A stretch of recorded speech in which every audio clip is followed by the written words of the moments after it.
Hi, hello. This is Ray with, I wanted to talk about, because I saw this recently. So there have been a lot of regarding SuperMega, and I wanted to make a video about it because I believe that those people need to be heard with their situation, and I feel like that's so I'm going to be putting up the response that Lex Updaw made, so we'll do that first.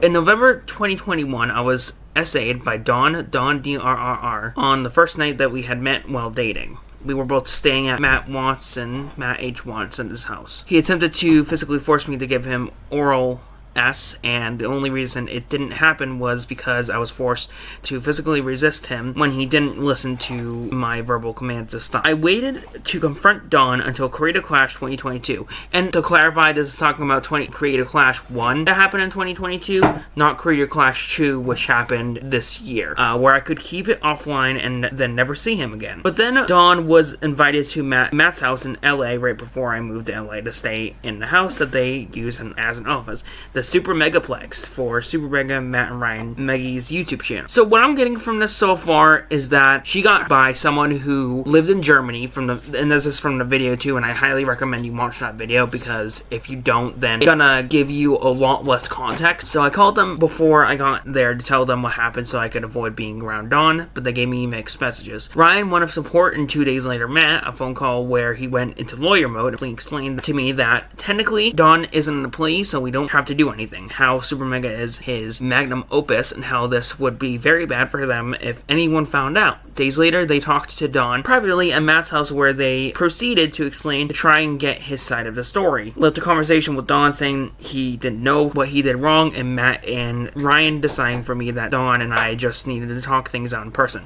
You can't talk things out in person about this. And basically what they're doing is, it's PR, trying to do a PR stunt where they're trying to control the situation from going into complete chaos. Anyway, let's keep going. The day before I get to their office, Matt texted me and told me he sent Dawn there and I had to hide in the bathroom for him to leave. During my time at the office, every action was held against us, me and Rav, and silent until they felt appropriate to use them to kick us out, even though those things consisted of leaving to Tennessee while I visited my mom for her birthday, even though I bought a car, leaving town to work, Rav's partner having attempted to take their life soon after I arrived, and me still stirred by what happened with Dawn and their reaction to it. Were all held against us, and they used it to gaslight us into being framed as lazy when we were working harder than normal to get the less work done due to having no place to work. Any action that wasn't looking for a place or going to see one, aka being faster to going away, was seen as bad when there was no sense of urgency placed upon us to begin with when we arrived. And that's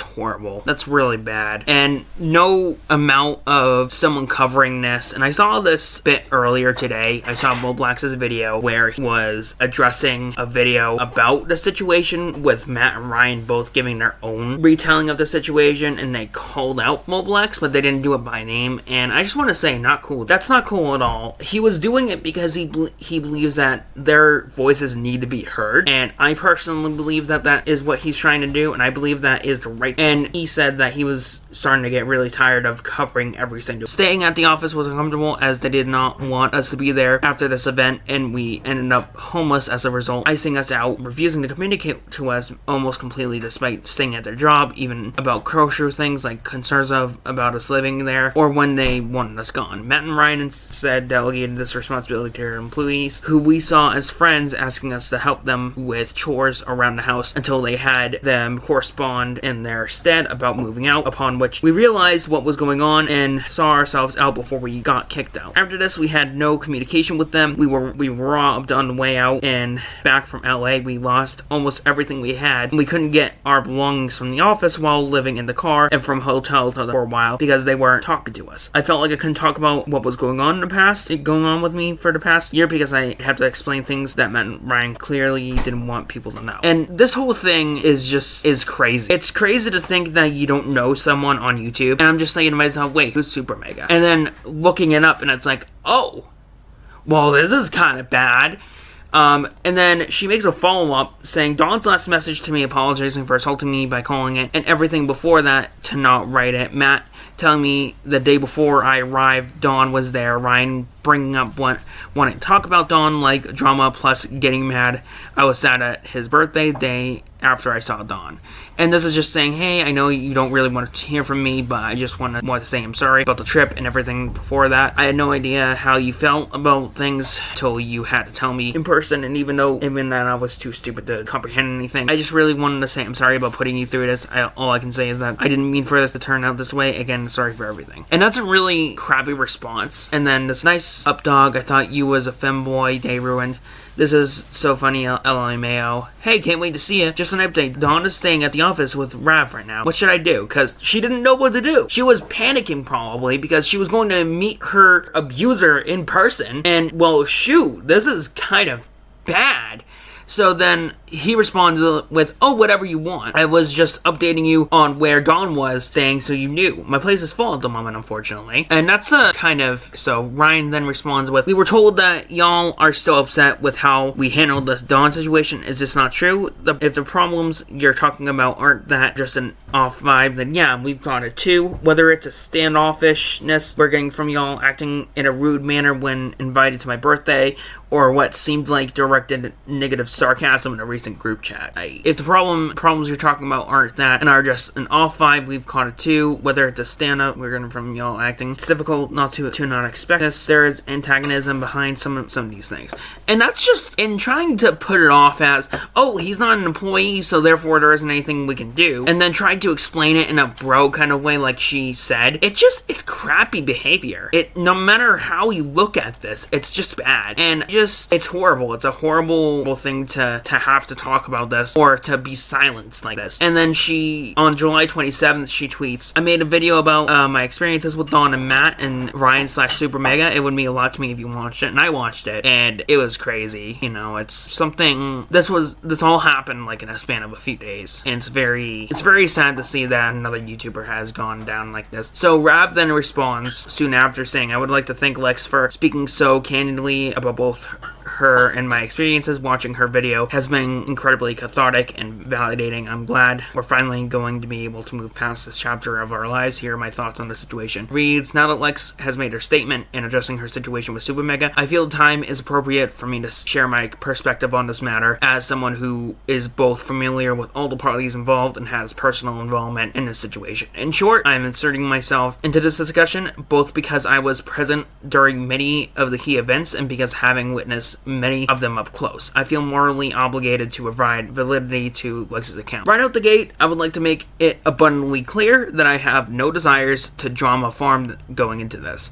and I certainly don't wish to see Matt or Ryan's career prospects get permanently irreversibly shattered as a consequence of the story coming out. But I certainly don't believe this is something that they're incapable of learning from and overcome. I do, however, in the same breath, also hold firmly that they need to hold accountability for some of their words, actions, and inactions in order for them to seriously and genuinely reassess their conduct and hopefully subsequent reform. For those who haven't yet seen Lex's video on this matter, I urge you to do it before going any further. For some context, I was hanging out with Matt the evening Lex informed them about the sexual assault incident over the phone. This was when Matt, Ryan, and I first learnt of the incident, and the boys consulted me a number of times on the matter from that point onwards. Lex was a mutual friend of the parties involved, and at the time, her and I were planning to move into a shared home together to ease the financial burden of living in LA. The SuperMega boys left me and Lex to crash over at their office space, the Plex, while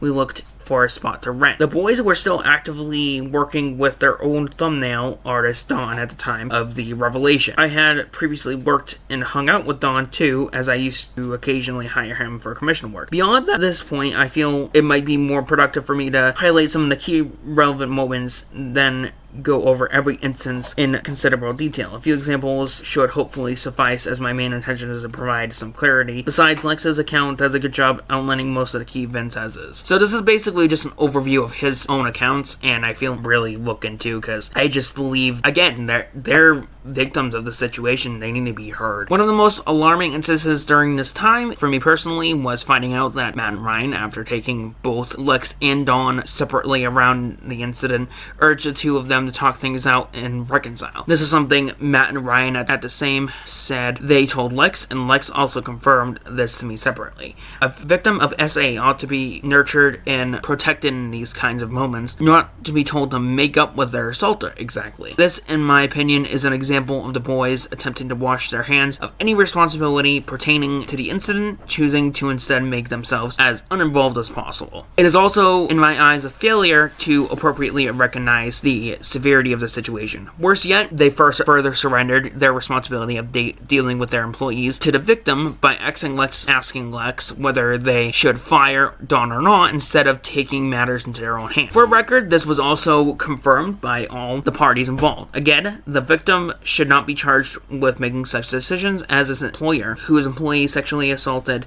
or essayed their friend. To make that call, this reads as another instance of Matt and Ryan attempting to hand over responsibility altogether rather than step up to their professional and moral duties. One other event that disturbed me with Matt and Ryan, where I confronted them about the two aforementioned points in person around that time. I recall the first words that came out of Matt's mouth were, well, legally speaking, we don't actually have to do anything here, which was certainly shocking. This is apparently something Matt also told Lex in the conversation prior, and is obviously not the sort of thing a well-adjusted, empathetic person would say, let alone a good friend.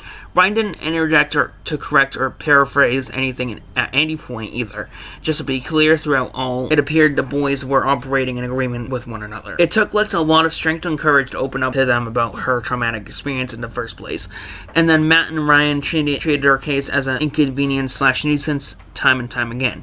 Sure, Matt and Ryan are at fault for what Dawn did to Lex, but they are certainly responsible for the ways in which they dealt with the information disclosed to them, especially as it pertains to their professional associate. The truth of the matter is, we don't get to choose what happens to us, to or around us, but it is up to how we react to these things. And that is something that I have been trying to understand for a very long time, so I'm very glad that both of them are really stepping up for this. From where I stood, it was clear that they didn't want anything to negatively affect their professional lives further, but their selfish inaction ended up affecting mine and Lex's work instead. Us keeping our silence on this matter has only benefited them and their brand, but they have yet to reciprocate this in any meaningful way. Exactly. And this is silence is still going to damage it. And even then, wow. This is just some damning evidence. And it really gives you a good understanding of, even if you're not an abuser or even if you're just a bystander, you need to do something about this. And I feel so bad for both Lex and Rav. It just really breaks my heart that they had to go through this. I'm really sorry for them. I don't feel sorry for Ryan or Matt because they were thinking about their own problems, and Dawn, come on.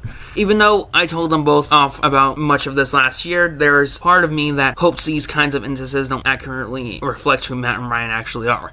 At the time, they were going through some stuff both personally and publicly, which may have greatly impacted the ways in which they dealt with everything that came up. Whatever the reason, though, it doesn't justify what they put Lex through during all of this, and it doesn't absolve them of accountability. What, in my view, Matt and Ryan should have done was fire Dawn upon concluding that he had sexually assaulted Lex and not allowed him to stay at their office the day Lex was stating to move in. Just some basic decency would have gone a long way. Perhaps Matt and Ryan were paralyzed of concern of the prospect of having more employee-related drama, quote-unquote, attached to their brand name.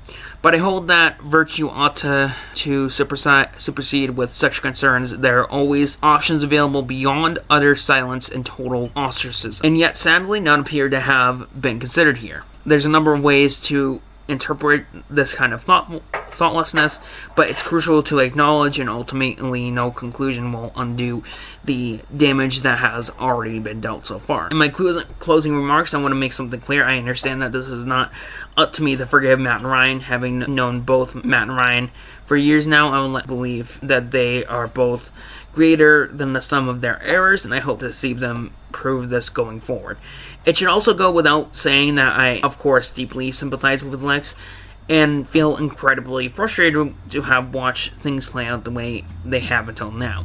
Knowing just how substantially all of this has affected both of us, but especially her and her work. I hope this marks a time for healing for Lex. No more excuses should be made. Lastly, I recognize that there may be a parasocial desire among some of you to pry further, but please don't harass anyone involved. I hope everyone is given apt space to heal, and that from many, this situation inspires reflection. Be kind, peace, rap. And I agree, there shouldn't be any, bloodshed for any of this. And I just, a lot of guts and a lot of courage to really step up and say, hey, something happened. I want to say I'm sorry, and we'll see that. I'll probably talk about this, and I'll talk about their responses later in this video. But I wanted to take this time to say, hey, I feel really empathetic towards those and sympathetic towards, the situation. I really do feel bad for them, and I really hope they heal and have the time to heal. And I hope to show, and I hope to talk about this in a very respectful way.